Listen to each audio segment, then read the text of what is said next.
ബംഗളൂരുവിലേക്കാണ് പോകേണ്ടത്. അവിടെ ഒരു മലയാളി വിദ്യാർത്ഥിയുടെ മരണമുണ്ടായിട്ടുണ്ട്. അതേ ചൊല്ലിയുള്ള ചില വെളിപ്പെടുത്തലുകൾ വരുന്നു, ചില വിവരങ്ങൾ പുറത്തു വരുന്നുണ്ട്.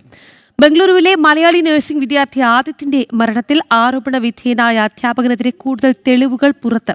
അധ്യാപകനും ഹോസ്റ്റൽ വാർഡനുമായ സന്ദീപ് പാണ്ഡെ ആദിത്യനെ ഉപദ്രവിച്ചിരുന്നുവെന്നാണ് സഹപാഠികളുടെ ആരോപണം. ആദിത്യന്റെ സഹപാഠികളുടെ ശബ്ദ സന്ദേശം ജനം ടിവിക്ക് ലഭിച്ചു. ആ പാവത്തിന്റെ മേളിൽ എന്തെങ്കിലും ഇട്ടിട്ടുണ്ടോ?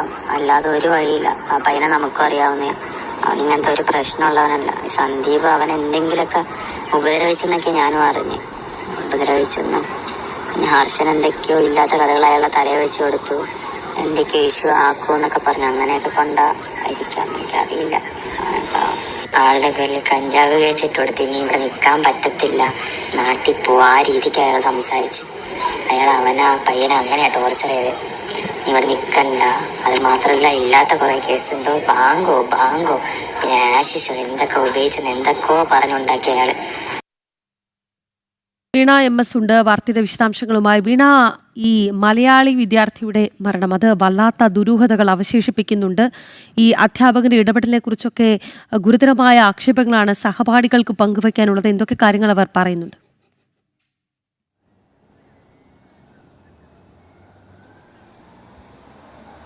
രാഖി, കഴിഞ്ഞ ദിവസമാണ് BTL നഴ്സിംഗ് കോളേജിലെ 2ാം വർഷ BSSC വിദ്യാർത്ഥിയായ തിരുവനന്തപുരം അരുവിക്കര സ്വദേശിയായ ആദിത്യൻ ജീവനൊടുക്കിയത്. ആ മരണത്തിൽ ദുരൂഹതയുണ്ടെന്ന് കുടുംബം തന്നെ, അച്ഛനടക്കമുള്ളവർ ആരോപണവുമായി രംഗത്തെത്തി. അതിന് പിന്നാലെയാണ് ഈ ആരോപണ വിധേയനായ, അതായത് കോളേജ് അധ്യാപകനും ഹോസ്റ്റൽ വാർഡനുമായ സന്ദീപ് പാണ്ഡെക്കെതിരെ കൂടുതൽ ആക്ഷേപവുമായി സഹപാഠികളടക്കം രംഗത്തെത്തിയിരിക്കുന്നത്.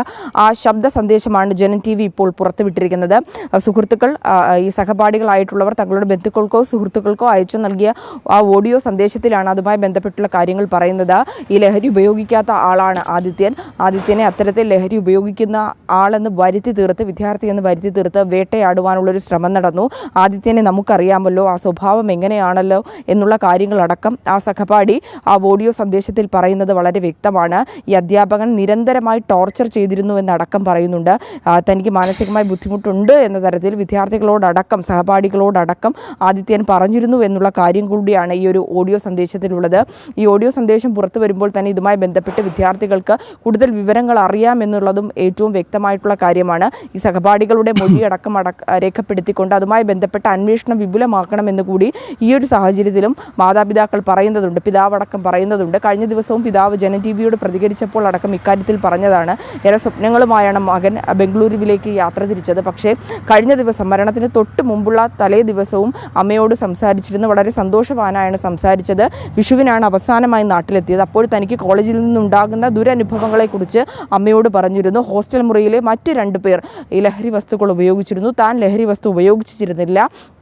താൻ പക്ഷേ ലഹരി വസ്തു ഉപയോഗിക്കുന്നു എന്ന് ആരോപിച്ച് തന്നെ അധ്യാപകൻ വേട്ടയാടുന്നു, തന്നെ അധിക്ഷേപിച്ചിരുന്നു, തനിക്കതിൽ വലിയ മാനസിക പ്രയാസം ഉണ്ടായിരുന്നുവെന്ന് അമ്മയോട് പറഞ്ഞിരുന്നുവെന്ന് പിതാവടക്കം സഹോദരനടക്കമുള്ളവർ ഇന്നലെ മാധ്യമങ്ങളോട് പ്രതികരിച്ച സാഹചര്യമുണ്ടായി.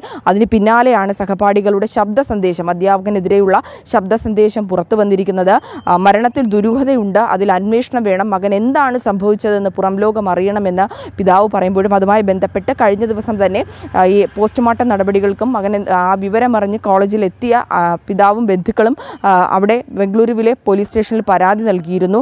അതുമായി ബന്ധപ്പെട്ട നടപടിയടക്കം വൈകിപ്പിക്കുന്നു, അധ്യാപകരെ അടക്കം കേന്ദ്രീകരിച്ചുകൊണ്ടുള്ള അന്വേഷണം നടക്കുന്നില്ല എന്നുള്ള ആരോപണങ്ങൾ കൂടി ഈ ഒരു സാഹചര്യത്തിലും ഉയരുന്നുണ്ട്. രാഖി, വളരെ ഗുരുതരമായ ആക്ഷേപങ്ങളാണ് സഹപാഠികൾ പങ്കുവയ്ക്കുന്നത്. വിദ്യാർത്ഥിയുടെ മേൽ ലഹരി കേസ് അടക്കം കെട്ടിവെക്കാനുള്ള ശ്രമം, അങ്ങനെ പല രീതിയിലുള്ള ആക്ഷേപങ്ങളുണ്ട്. എന്തായാലും ആ ആക്ഷേപങ്ങളിലെല്ലാം തന്നെ കൃത്യമായൊരു അന്വേഷണം നടക്കണമെന്നുള്ളതാണ് ആ കുടുംബത്തിൻ്റെയും ആവശ്യം.